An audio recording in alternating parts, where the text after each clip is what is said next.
એટલે કોઈ સંતની એવી કોઈ સંતની કરુણા થાય, તમને એવું કવચ પહેરાઈ દે, તમને એવું કવચ પહેરાઈ દે, અને કવચ પહેર્યા પછી એનું આખું જીવન પલટાઈ જાય.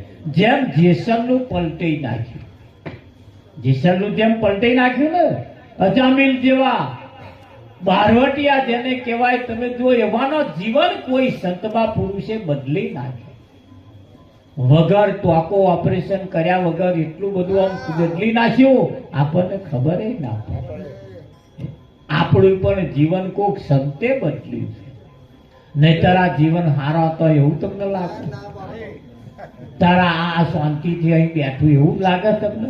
આ તો કઈ ઊંઘમાં ફરતું હોય, શ્યાનાય સપના જોતું હોય, તાર કઈ લક્ઝરી ભરી ગયું હોય, અહીં બેઠું હોય એની કોઈ ગેરંટી જ નહીં, અને અત્યાર લગી ટક્યું હોય એવી કોઈ ગેરંટી નહીં. પણ કોઈ સંતની અમી દ્રષ્ટિ આપણા ઉપર પડી, એમની કરુણા થઈ છે, તારે આ બાબત આપણને સિદ્ધ થઈ, તારે આ જગ્યાએ આવી બેઠા છે. સદગુરુ એવું એક કવચ પહેરાય દે, જેમ કૃષ્ણએ અર્જુનને પહેરાયું. કૃષ્ણએ અર્જુનને પહેરાયું ને, કૃષ્ણ અર્જુનના સારથી બન્યા, કૃષ્ણ અર્જુનના સારથી બન્યા. તમારા પણ સદગુરુ સારથી બન્યા છે.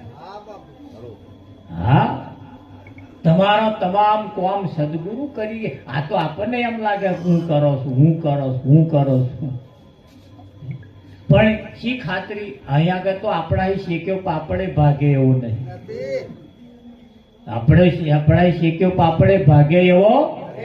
એ તો કોઈ સંતની દ્રષ્ટિ, એની અભિદ્રષ્ટિથી આ બધું થઈ રહ્યું છે. બસ ફક્ત ને ફક્ત એના સહભાગી બનવાની જરૂર છે.